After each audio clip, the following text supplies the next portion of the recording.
To where Jesus was, they told him all my sin and what I've done. According to the law, I deserve to die. I stood in judgment there before God's Son.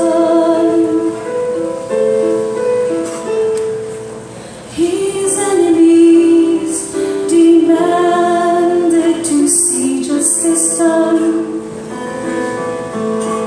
He knelt and simply wrote upon the sand.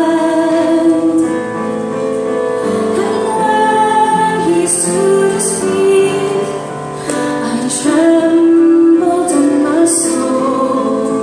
He spoke his words, he answered their demand.